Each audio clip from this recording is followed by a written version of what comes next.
bandeko nangai ba tata ba maman mbote na mabota na bino esengo ezali pour nangai ndeko na bino molobi na bino Eritingashi tokutana susu à nouveau pour discuter de la politique générale ya mboka na biso Congo. L'actualité est dominée par la correspondance adressée par l'IGF à l'endroit du ministre provincial de l'infrastructure. Est-ce que la fin du règne de Jean-Tini Ngobila a sonné? Est-ce que c'est un feuilleton interminable où il faut vivre à la ville de Ngumba-Kinshasa avec un gouverneur au gestion nae toko betana katia émission ba komelie mukanda bongo par IGF pour lui demander à rendre compte sur la construction du marché au babengi grand marché Zandu, mais aussi bandela oyo et sengalaki batonga otilelo et tongamito et tongami complètement té. Est-ce que c'est la fin du règne de Jean-Tini Ngobila qui pour mettre fin na ba aventure Jean-Tini Ngobila Ngumba Kinshasa tokopé ça ba tentative il y a la réponse na biso. Vodacom, une société habituée yako futaka mpako na letante, une société où il a bénéficié de l'exonération illégale. Bamoni ba bureau na ye et utiko kangama parce que la DGI azali na besoin bongo yako zala rétablir dans ses droits vis-à-vis de cette entreprise Oyo afutaka mpako soko mokete bénéficiant des exonérations illégales. Voilà, tu continuer. Banzela fallait tongama na Ngumba Kinshasa. Wana to komona nzela ya elengesa. Longue de 6 km, fallait que tongama. Tisiko tozali kaka na 2 km construite. Le reste, to éviter ce que Eikeyi Wapi. Et donc dans tout ça, toko solo là sur la gestion de Ngobila, nous allons parler ma solo ya Bongo entreprise Vodacom. Et puis nous allons chiter enfin dans ma solo Itali Bongo l'ancien conseiller spécial du chef de l'État, Ndeko Villiers Chimanga, qui lui a été, bien entendu, interpellé par la justice, vidéo Moritambola, et ça là, Touriamo Kili, et pour ça, il a été interpellé, et bah, audience, c'est qu'on se poursuivre, hein. Le ministère public va requérir 3 ans d'emprisonnement ferme pour un motif fébrile. Un groupe de sénateurs, Nayoki Bango na déclaration, Balobi ba sépélité, na mumikano oezwami na cour de cassation par rapport à Muninga na bango collègue na bango sénateur Matata Pogno. Est-ce le Sénat est-il un haut lieu d'impunité ou les criminels bako s'organiser pour s'assurer protection mutuelle? Nous allons donner éléments de réponse na Katia et Mission Nabiso. Attachez vos ceintures et nous décollons. Voilà, on commence par cette première actualité. Les gouverneurs Jean-Tini Ngobila et le gouverneur de la ville-province de Kinshasa. Yeneaimo Kambi Ngumba Kinshasa. Mais si quand Jean-Tini Ngobila est le seul gouverneur, n'a rien ni à Félix Tshisekedi qui n'a fait l'objet d'aucune pétition. C'est-à-dire que Jean-Tini Ngobila et Zalina mention, allez je dire, aucune mention et salami contre eux par l'Assemblée provinciale. Donc pour dire que Jean-Tini Ngobila est le meilleur gouverneur parce que du moment où il n'existe pas d'émotion, parce que l'Assemblée provinciale d'Azali Mokondi, il y a Jean-Tini Ngobila parce que Bango Moto va voter. Il a été élu par le député provinciaux. Bakondi Naye Ezali, député provinciaux, au même titre que Bakondi, il y a des députés Ezali peuple où il a voté Bango. Pour Nakawana, c'est le peuple, mais qui agit indirectement à travers suffrage universel en direct au Barobenga, vote il y a des députés provinciaux. Depuis 2019, s'il est là, Jean-Tini Ngobila a tiré comme ça l'objet à mention comme enquêté. Et donc, Bakondi Naye, qui sont les députés provinciaux, bako estimé, Moussala Jean-Tini Ngobila a kosala ya malamu, yango moyen ba interpeller ezalité parce que a kosala makamu ndenge bango bako senga.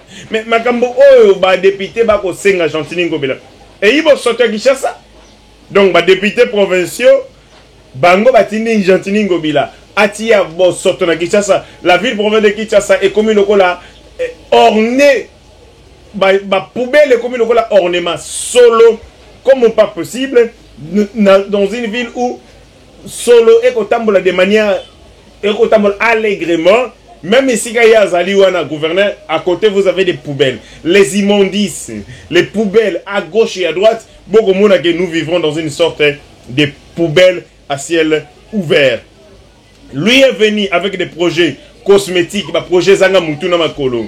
Kini Mopeto, Kini Soin, Sokola Kishasa, Sokola Nini, Pangosa Nini. Donc il est venu avec des projets en réalité. Oh, Zanga Kimi Solo, sans budget, sans vision, c'était en réalité des projets cosmétiques pour nous ça le aventure. Massina Bopeto, IP Sokola Ipen, Kin Bopeto, et vraiment autant de projets cosmétiques qui en réalité n'ont abouti à rien du tout.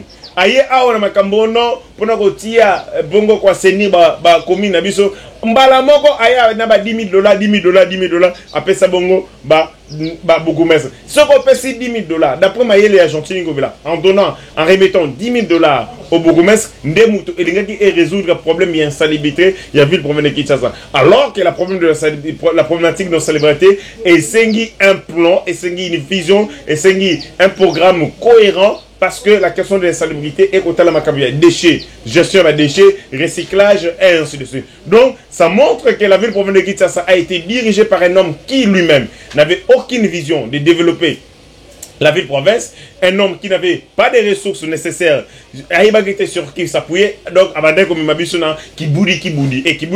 Et même Bisso et Sika Tozali, les lors où la ville sent terriblement solo comme pas possible, beaucoup de la Kinshasa, beaucoup de monde, immondice, poubelle, ordure, partout. Il y a un monde qui décorer Kinshasa. Donc, les décorations de la ville province de Kinshasa, ils ont immondice, ordure. Et le gouverneur est à l'aise, il pense que bilan na ezali malamu na kotambola na Kinshasa o ezali couverte par des déchets, par des immondices et par des ordures. Solo n'en parlons même pas. Lorsque le plaît à Kinshasa, c'est la poubelle parce que le jour bako fongo la fosse septique na bango, déchets na bango nyonso, il y a saleté, il y a toilette na bango bako déverser yango na caniveau, c'est vraiment la catastrophe. Dans tout ça, les députés provinciaux, bako mona kaka Gentini akosala bien. Même quand la ville est inondée, ça va, Gentini akosala musala malamu. Même ba ordure, ezali bosso ya biro na bango, Gentini akosala malamu. Les poubelles même na kati ya ville province na kati ya Gombe. Vous avez des immondices là où il y a des sièges des institutions, beaucoup de monde appelle poubelles, immondices, poubelles, immondices. Donc ça montre que Gentini Ngobila n'avait aucune vision. Et bah projet nyo sabane ko initié. Kinbopeto, Sokola Kishasa, Pangosa Kimatete, Salanio, c'était des conneries qui n'avaient pas de vision, qui n'avaient pas de moyens. Mais au-delà de tout ça, pire, l'Assemblée provinciale, Bangomokonde Moutobazalaki, avocat, avocat Gentini Ngobila. Avez-vous vu quelque part Moutobotindie a Kengela Moutou. Ça veut dire que vous avez veillé sur yé, a commis avocat naï. Est-ce que c'est clair? Est-ce que c'est normal? L'Assemblée provinciale, géré par les papas multicolores, on a évité ce que problème Nina Caméléon, mais la couleur est belé, ce que on a problème, Sonana Caméléon, on a évité pour décider à imiter totalement Caméléon. Ce que Caméléon a commis rouge, il n'est pas commis rouge, a commis vert, Tata Mobimba na âge naïe, soi-disant professeur d'université, a collaté la couleur nyonso, ou ils ont arc-en-ciel dans notre naïe Mobimba. Mais Moussala Autotindela a que nous contrôler l'action de l'exécutif, a yé bien noté à qui prend noté. D'ailleurs, il y a beaucoup de points. Azali président de la structure babengi dynamique Ngobila. Cette dynamique, il y a un dynamique, où on regroupe les députés nyonso. Oyo basutenaka Ngobila. Donc les députés, il faut surveiller Ngobila. Bango mokonde mutuba koma groupe ya soutien nae. Donc nous sommes dans une jungle qui ne dit pas son nom. Ngobila au-delà du fait que a commis ça bongo ba député lokola ba kokibe lokola ba makangu nae incapable d'agir parce que a quoi entretenir bango. Il sait que bien mutu aibi combien pesa bango pour ba voter. Ils lui sont redevables. De ce point de vue, moi, il va contrôler. Moi, il va déranger. Azali à l'aise. C'est le seul gouverneur. Il y a Congo Mobimba. Dans la province qui n'a jamais été inquiété. Même pas une motion. Même pas une seule fois. Mais beaucoup de gens vous allez diriger. Salité solo comme pas possible. La ville la plus sale. Oh non, la communauté. Na histoire mais l'Assemblée provinciale ne faut rien. L'Assemblée provinciale va se contenter à Kabela Bango va marcher, à Zoa Bamisusu à nommer Bango la régie financière, à Zoa Bamisusu à nommer Bango la entreprise et ainsi de suite. Bazana Bango qui met une assemblée totalement absente, totalement absente. Une assemblée nationale et provinciale préoccupée à autre chose que de Kosala Moussana Bango, notamment il y a contrôle, il y a exécutif. Nyosoana c'est encore rien du tout. Mais si quand on peut ça biso seconde kanda makasi ezali m'aventure au Gentini Ngobila Salé. Il prend le président de la République, il vient afficher le président de la République dans un projet ezanga budget, ezanga timing, ezanga bato ba kosala yango, c'est-à-dire un projet cosmétique. C'est depuis 2021 Gentini Ngobila décide ya ko buka zando marché, les grands marchés de Kinshasa pour nous dire que place wana ba bâtir marché moderne. Une année et demie déjà banda babuka toko sala kaka toko lela kaka toko sala ka anniversaire il y a destruction au marché. Il a renvoyé beaucoup de nos mamans à chômage. Babiso tozali bano to koli to tengi ba kelasi to futi ba université na ba maman na biso kana biteka teka wana ateka mwandu ndakoto ateke mwa mguba koto ateke mwa mafuta to yango to zali kolela inde yango to kotanga ba kelasi. Gentini Ngobila azuba maman na nso a renvoyé bango na chômage alors que nous sommes dans un pays où batubako vivre n'a pas si comme pas possible. Lui vient créer encore d'autres chômeurs, créer encore d'autres pauvres, créer encore d'autres malheureux. Parce que n'a pas ventir n'a pas seki n'a a qui kubuka il y a grand marché. À Bouki grand marché, il ne s'arrête pas là-bas. Il prend le président de la République à Memi Mokonzambo n'a pas venture naïe. Le président de la République vient. Le président pense que dans un bref délai Moussa le Kosalama, si le lot Moussa Zalaka kakate, toko fanda kaka boye. Une année et demie. Ba maman nangai na chômage ba ko sala musala te, Gentini Ngobila kaka ko buka. Au-delà de tout ça, Gentini Ngobila nzela ba nzela ebele zalaki yawa. Fallait ba sala. Ozu nzela elengesa longue de 6 km. Na 6 km depuis déjà ba misale banda ba sali kaka 2 km, 4 km place Kenda et Ibanité. Avenue Kikwiti, n'a pas venu misoso oyo nyonso wana misolo ya l'état et bima. 20 millions de dollars, ce qui 20 000 dollars et bima par mois pour entretenir même ba route wana. Mbongo wana place Kenda et Ibanité, misala place Kenda et salamaka et mona na raté, nous sommes dans la saleté la plus totale. Ngobila mayele pona ye ko rendre Kinshasa propre ezako zoba mama ya batu na ba ONG de ba créa qui sont d'ailleurs mal payés. Mutuna mutu a créé entreprise na yemoko sous-traitante il y a nettoyage bako zobango bako zoba maman ba pesa bango 50 000 na fin du mois ba maman musala nini ba kombolizelu e bati yango mupanzi tanga mu pepe ko ya ezusu zelu wana ezongisi na balabala chaque jour musala basaka yango et il pense que a kozwa mo ba poussière bangenza zelu kolongola ngo na balabala c'est ça rendre la ville propre. Alors que nous avons des communes entières, nous avons des lieux. Au commun que solo comme pas possible, au qu'on supporter à ta fin de la seconde mon côté, au kufa. Batuba kufa na batifoïde. Tata na bangozana ngabila. C'est Ngobila qui est le responsable des morts autant qu'on enregistré à la Kinshasa. Batuba kufa. Mutalia a déjà bien été. Allez beaucoup étouffé davantage. Michopé polaye. Bapumo et bébaye n'a pas solo à cause vous avez un gouverneur qui n'avait pas de vision, un gouverneur commerçant qui est venu s'enrichir plutôt qu'il a développé Ngumba ya Kinshasa.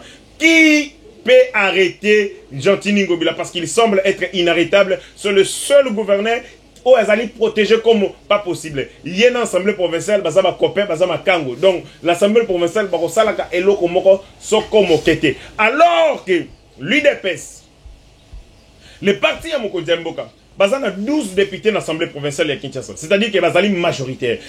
Sauf que bazou initiative moko bandeko mususu oyo bazali aki na changement bakoy kolanda bango mais l'IDPS lokola ba kota na bango na ba kope ba kota na bango na nini basala ka eloko moko te. Aucune initiative n'est venue des députés provinciaux de l'IDPS pour nous mettre en mal gestion calamiteuse ya Gentini Ngobila. Donc pour dire que bandeko bazali na kop tango ngana koloba yango bakoy ko benga bakonzi ya parti na ngapona ba koloba mais je dis de vérité na koloba sembo. Nous ne pouvons pas tous devenir ces garçons de course. Oh, bako bengaka, paba miyibi, oh bako bumamboka, oh, après 6 mois 50 000, moi 20 000, moi 1000 $, les cas na TV que nous kumisa ngai. Ngana ko na TV na kumisa batu bako yima misolo ya leta te. Ngana ko ya na TV te ko kumisa batu bako saboter action mokonzi mboka. Non. Lokolo recruter ba communicateur, ozo ba communicateur, nandabu ya IDPS o pesa bango mbongo po bakanga monoko. To bakenda ko kumisa ka yo na TV, nga ko soma ngai te. Kinshasa salité, Kinshasa solo, ça pue. Je me demande quel est le bilan, quel est le discours to yebisa ba Congolais ba Kinois na 2023 pona ba voter mokonzi mboka. Oko sala musala ya mabe, oko détruire image ya mokonzi mboka, oko détruire ba fort ya mokonzi mboka. Alors que l'électorat o ezali penda ya immédiat électorat ya moto, électorat sensible ya mokonzi mboka ezali électorat ya Kinshasa. Et sengela ki to sala ba ya malonga oyo ko sala ete électorat na ezala acquis complètement à la cause ya mokonzi mboka. Mais avec les actions de Gentini Ngobila, je bien peur que mokonzi mboka a nyo comment casser pour à convaincre ba Kinois. Pour convaincre ba Kinois nini? Marché ya Kinshasa yango ebukani une année et demie ba maman nga bazali na ndako bako sala bako teka les sociétés bako laisser mabota na bango te. Maman oyo wana oko convaincre nini pour voter Félix Tshisekedi en 2023. Est-ce que maman wana ko dit ma Félix Tshisekedi? Et tout ça c'est Gentini Ngobila. Donc vous regardez ma communion soba ko sala wana et ko la que Gentini Ngobila a pris à acheter l'Assemblée provinciale à tia yango na poche nae kaka député moko nde na yo kaka ye aninganaka abundaka les restes la poche ya Gentini Ngobila iyo bakoma bango moko na dynamique Ngobila bako benga kaye Godin Poyi en tête pour ko sa gouv moi seulement ko za balingi basala contre yo Lukambongo poto étouffé yango. Et l'Assemblée provinciale va travailler pour nous protéger Mouto Aza incompétent, pour protéger quelqu'un au hasard incapable, qui n'a pas de vision, qui ne s'était pas préparé pour nous diriger Ngumba Kinshasa. Kinshasa c'est comme salité koleka même na batango ya André Kimbuta. La ville sent très mauvais. La ville est devenue très sale. Au Oktambola la ville, na Gombe, Oromo na ba immondice partout. On se demande est-ce que la ville est gouvernée ou n'est pas gouvernée. Qui va arrêter Gentini Ngobila, cet homme oyo à détruire Bongo et Ngumba Kinshasa. Donc nous sommes comme Monango et comme il y a la série télévisée où à chaque fois épisode on a tendance que Gentini va s'arrêter ici à bimisi épisode Yassika. Borofanda épisode Yassika. Qui va finalement arrêter série télévisée Gentini Ngobila? Oyo bandé banda na etando eke ba Kinois et aussi latin. La ville est devenue irrespirable, incapable de couper mon pépé ya kimia, ya malamu de l'air frais, de l'air sain parce que tout simplement Tozali géré par un homme qui n'a pas de vision. Akoyada ba initiative cosmétique qui n'aboutissent à rien du tout. Aye ngonga moko aye après si moi $10 000 na ba bougumestre pour dire qu'il faut baliter $10 000 ou après ça depuis tango wana mbala moko yango ndeti lelo ba bougumestre bazana $10 000 pour basomba ni poussou basomba brouette basomba raclette ni et puis na ba etondi ya ba commune na biso $10 000 ils vont acheter quel équipement pour basala ngo pendant combien de temps et tout ça. Donc ça montre tout simplement que nous avons été gérés, nous sommes gérés par un homme oyo azana vision ce que mokete ya ko développer et ngumba Kinshasa. Or le secteur ya ba déchets. Déchets Zambongo et Belé, hein? C'est beaucoup d'argent. Les déchets, c'est beaucoup d'argent. Beaucoup d'argent. Entreprise auto inaugurée. Ils ont une entreprise à bateau. C'était $15 millions qui prennent pour ça l'entreprise. L'entreprise a un traitement de déchets. Or, Makambo est allé salubrité. Et c'est un. D'abord, outils, évacuation. Matériel pour évacuer les déchets. Deuxième des choses, des entreprises pour la transformation des déchets. Qu'on soit des déchets biodégradables, ou des alliés recyclables, pour ça, après, vous avez une chaîne de production pour les composantes ou union se bimi. Les alliés des déchets, ou va utiliser pour la bilanga, ou va bengi compost. Nous sommes des déchets organiques. Longola wana, plastique, déchets les plastiques, ou ils sont recyclés pour la consala ba kiti, consala ba mesa, consala biloko nyonso. Donc secteur il y a déchets et le secteur moko il y a mon nene au sa ville province qui ça mbongo et belé au créer emploi ceux qui sont à la géré par un homme qui est compétent si on était géré par un homme qui a de la vision. OK il y a mboko lokola ba Allemagne, OK il y a Australie, OK il y a mboko belé mboko wana okomona déchets et ko sala makambo belé même les déchets produisent même l'électricité les déchets. Déchets quand on a déchets et qu'on produise l'électricité déchets ndenge za wana et qu'on sala misale belé déchets bako utiliser yango pour na coller ça même bambisi ça veut dire que et ça là c'est vraiment toute une entreprise ou qu'on crée une entreprise et belé et qu'on crée un emploi et belé des milliers d'emplois. Si on avait un homme qui avait de la vision, si on n'avait pas pris un homme aux années commerçants qui est venu faire sa comédie n'a pas que ça la commerce à la tête il y avait le province de Kinshasa. Depuis tout ce temps l'Assemblée provinciale balana na bonga pongi bakolota na bango bandoto na ndoto na bango balota na bango Gentini Ngobila bakolota ndenge nini na kosomela bango mituka bakolota ndenge nini na ko pesa bango mbongo bakolota ndenge nini na ko pesa bango ba marché ndenge ko nommer bango ça dit gestion na ye etali bango soko mokete abo ma ville etali bango te ville comme solo etali bon mbula kaka soko ebeti toza na veni toza na victoire mbula soko ebeti na victoire place à côté les colésalité Gentini Ngobila connaît que soki mbule ezali na victoire tomemaka na Congo.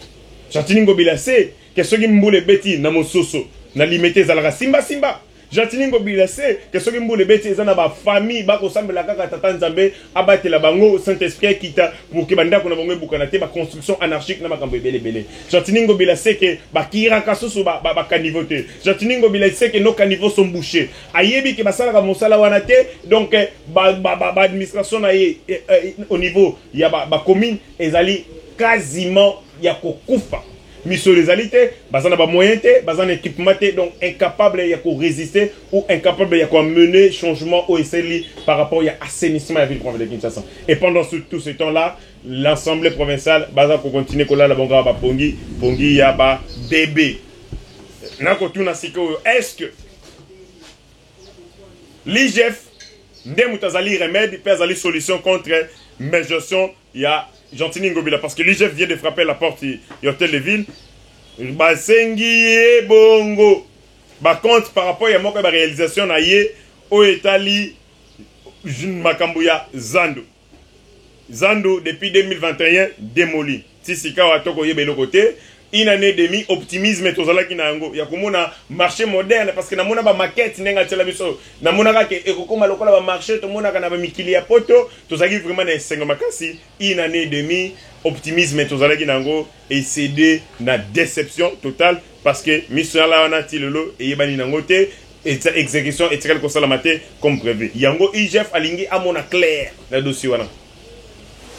On ne peut pas détruire un marché le grand marché à Zando sans avoir à préparer et les projets et les bâtiments, les maîtres d'ouvrage et les bâtiments exécuter les travaux et les financements pour la ligne de la Kobuka ce que vous allez prêter à Kotonga une année et demie au Bukizando pour la nini au Bukizando alors que vous allez nous prêter à Kotonga te ba maman wana bazana kanda bakomona siko gentilité bakomona Félix Tshisekedi yango ngana koloba bazana muta union sacrée siko na koloba lokwa muta union sacrée te na koloba te muta lokwa FDC na koloba lokwa congolais lokwa kinois o nazali bongo desina komona ke Gentili Ngobila ako bebisa image pe mandat ya mokonzi mboka na ville province de Kinshasa yango wana IGF a sali correspondance à adresser à mon ministre des infrastructures na travaux publics à ville province de Kinshasa balingi batu na ye après ça bango bosembo. Mais moi je dis le ministre provincial il y a infrastructure dans les travaux publics azana est le côté azana est concerné te collabore et ça Gentili Ngobila ma solo ya grand marché botu na yango Gentili Ngobila parce que c'est lui le cerveau moteur yemuta ibi ma solo wana mobimba ministre ya travaux publics azana est le côté na katuana parce que quand vous allez lui poser des questions il va vous dire que ce projet n'a pas été géré par moi, je ne connais rien dans tout ça botu na chef nangai Gentili Ngobila ou soit Gentili Ngobila kosenga que a se sacrifier. Il peut lui dire, sacrifie-toi pour la famille, sacrifie-toi pour la cause de Nabiso. Il y a le Kuta, et donc, Nzima, que yo muto inisagi projet wana, et yo okuya. C'est possible à ça.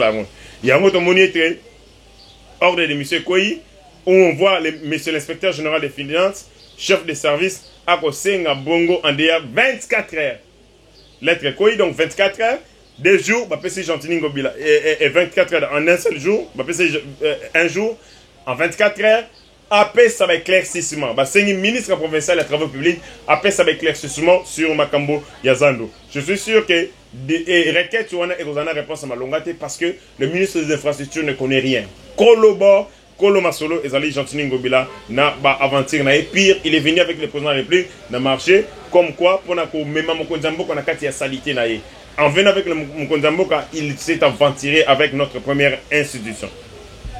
En attendant la justification naïe.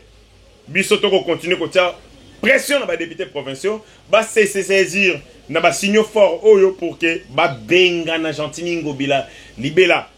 Non seulement que Baro Benga mais Gentili Ngobila doit être arrêté pour la crime à Sali Nangumba ya ki tchasa. Donc, na nyoso wana tozali bongo debout, tozali mobiliser ceux qui asomba batu dans union sacrée na mudikola mbongo nae asomba bisonyo sote il y a des gens qui continuent à croire que tozali batu o to ko vivre en dignité ata to zana mbongo bele biso nyos to ko luka ba moyen to ko luka to somba bakar to ko luka to sala to ko lumie mais to ko ta l'intérêt ya peuple. Moi je ne vais pas aller quelque part ba pesinga $2,000 $3,000 et na kangi monoko alors que mboke ko kufa non et batu nyos baza pemena mokonzi mboka o baza ko kanisa ete photo benga na PPRD pour biso peto so pouvoir pour tout na biso pe akolia bozali boksambwe na bino parce que chaque fois que to ko koya sur bino to ko banga bino te ozala conseiller ozala ministre ozala général ozala nani so to konti to kangi yo na dossier moko ya nyamu to ko dénoncer yo to ko tandi to ko bimisa bolumbu na peuple congolais po ba yeba makambo boko sala l'air ya makambo non et comme tango na biso peto lia esili l'air est au travail il faut to lier tout le monde a passé ya peuple congolais tout le monde a passé ba kino to travailler pour que to sortir na misère esika a zali voilà Gentini Ngobila au lieu à s'occuper de Kinshasa Moussala Zosala la Kaka ACP comme ça parti politique naie au vitesse mort des croisières na 4 ya Kinshasa voilà tout continuer tout yebisa bongo et puis il faut dire que ministre provincial à Kinshasa en charge des affaires foncières urbanisme et habitat Tandjumbungu Marinelli a démissionné donc je ne sais pas est-ce que cache démission on a est-ce que peut-être parce que Aboynaye quoi simé bilan mitigé et catastrophique il y a Gentini Ngobila nde yango akinaye mais malheureusement ba député provinciaux ba ko mona biloko nyonso ko salama mais tilelo rien du tout ba fani da bango kimia bazali bango tout na ça qui est Gentini Ngobila ainsi je demande aux députés provinciaux je demande bandeko ya IDPS ba député ya IDPS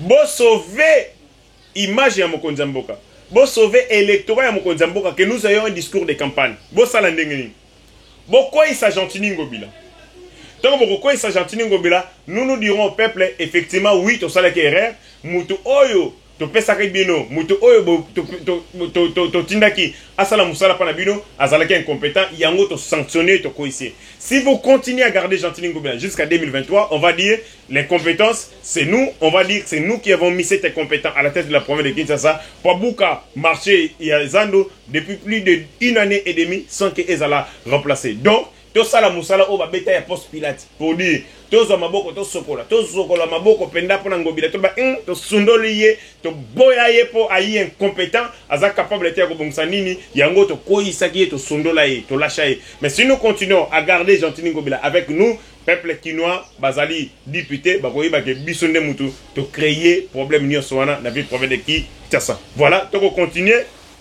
ne émission na biso wana za stratégie ya malonga donc les députés provinciaux de l'UDPS lâchez Gentini Ngobila beaucoup isaïe sur beaucoup ici on aura un discours de campagne on dira effectivement Gentini Ngobila zagi na biso nakati ya union sacrée mazalaki incompétent asali mabe ebele asali mbeba pona ko lakisa ke biso te mutu to soutenir ye biso te mutu to tindie to tikiye akoyi mais soki to zaka na Gentini Ngobila tina 2023 et vous allez pas si poto te ya ba maman et rosenga Saint-Esprit akota na mitema na biso akota na mitema ya ba maman pour bandima ko voter Félix na 2023 voilà on continue émission na biso makambo ebele ya kolobawa société moko babengaka Vodacom o boyebi malamu teyoka ke tata ya mandefu nande kone ya mwasi baza ba actionnaire Vodacom afutaka pa kosoko mokete azwa o babengi Vodacom soko na sika unité na tongo komona ngote bango mbango na kokata bato ya unité mais bango moko bazande ko vivre na bako tambola lokola bato ya batalukuta Vodacom habitué na kozwaka ba exonération illégale afutaka mpa côté depuis mbola nyonso ezali nango Vodacom afutaka mbongo te soki na yebisi no chiffre oyo Vodacom fa futa na l'état pour simba motu chiffre astronomique 165 millions de dollars boko yoka 165 millions de dollars or 165 millions de dollars et l'équipe même ba budget il y a ba ville parce que ville ya Kinshasa budget nango ezaki à peu près 100 millions de dollars et ça 65 millions de dollars donc misolo ko développer toute une province Vodacom azana ngo beko akanga futakate ba exonération illégale lokola ezalaka régime na bango ndeko ya papa ya mandefu aza actionnaire ezaki ba entreprise na bango ezali ba sud africain oui mais la famille aussi ya tata ya mandefu bazana ba action kuna nde ba mi pesa régime ya exonération ya libela entreprise wana et ça la na Congo me futaka porte yango na bandeko tu na Vodacom aux entreprises commerciales. Comment une entreprise commerciale a foutu un pas côté? Bon, nous, on ONGD. Kabino moko. Boko sala ka concours boko ka ba $100,000 na ba musicien. Oh Vodacom kingadi, Vodacom patati patata, Vodacom patati patata. Mais pendant ko futa mbaba pa ku ya l'état. Boko futa te. 165 millions de dollars. Et ça kaka yote mena ba entreprise mususu comme bo salaka au lieu ko zo misolo e ko revenir la l'état boko zo ngo boko pesa ngo batu na ba kiboyi na kinchoke. Et tous ces criminels économiques banda ko sala nini ko pesa ka bino ba exonération illégale bo futa kata pa comme kete manque à gagner pour l'état. Boko travailler boko futa kan pa côté mais boko réaliser ba bénéfice chaque jour. Unité pe la ligne chombo na ta bokati. Kuna mawati unité elali na chombo ekei mutoko funda bino pe azate justice na maboko na bino koto pe bo futa mpako do bozui pe na leta bo sakane bino mona leta congolais ani jungle bilanga na bino makangu na bino boko sala o bolingi na ye mais non l'état congolais doit être faut retrouver ba droit na ye yango na ko sepela na dynamisme ezali siko na DGI bako sa ba se décider ba sceller ba bâtiment ba bureau ya Vodacom ba place ebele soko keyo ko bona ba bureau ya Vodacom ba kangi yango insolvable qui dit en fuka pas côté mais ko sala ba bénéfice combien par minute Vodacom gagne combien na Kinshasa bo calculer ba forfait to activera crédit to ko somba ba minute ba méga ba to ba ko salela ba gigabyte pour na entreprise tu vas ça service de bango ba M-Pesa. Combien va gagner par minute? Combien va gagner par seconde? Combien va gagner par heure et par jour? Mais banda bazala wana balinga ko futa te ba beta ba chuki ba mizwa bongo ba exonération illégale pour ba futa kate. Lelo ba kanisaka ke zatango ya bango de tata ya mandefu. Oh ba ibagite ke pouvoir échanger, nous sommes arrivés au moment où to sengi sikoyo transparence. La gestion finance publique, transparence dans mission à l'État, l'argent qui est dû à l'État, il fait kende na libenga à l'État. Pas question ba négociation ya simanda, ba exonération et pour les anga mutu na makolo. Boko sala na mboka batu, boko gagner mission lebele, mais boko ligo ko futa ta eloko moko soko mokete. Boko kanisa vous allez le groupe de pression, les associations sans but lucratif, vous faites des bénéfices, mais vous ne donnez rien à l'État. Une entreprise des mafieux. Des mafieux. Depuis 2021, ma service na entreprise dans ma service na belé, ba monaka ba bureau na bango kangamaka na 2021. Pour le même objet, na 2021 ba kanga ba bureau na bango na ba service na bango belé. To kanisa ke Vodacom a koyoka, mais lokola za mutu makasa amesa na ba pratique ya mabe. Ya ko boya ba ko futa pako a sali récidive. A sali récidive, a boya ko futa. Nde yango ba kangi ni nae na ko senga ba konzi. Il y a DGI.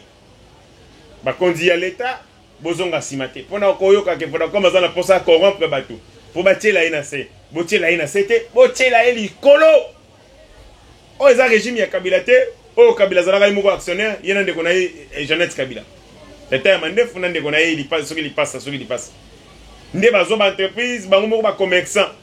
Ba ngumo ba en concurrence avec l'État. Ba ko détruire l'État pour ba entreprise ba prospérer. Tant on est ici, le pays n'est pas géré par un commerçant, le pays est géré par un homme au Alingi Congo Félix Tshisekedi Tshilombo. Et donc de ce point de vue, Vodacom et Sengeli au Futampaku parce que la société commerciale au salut ba bénéfice et l'État sur lequel on exerce l'activité économique nayo a une obligation de percevoir ba impôt sur exercice nayo. Voilà, Nde Yango ici émission na biso tokutani balasima. Ciao.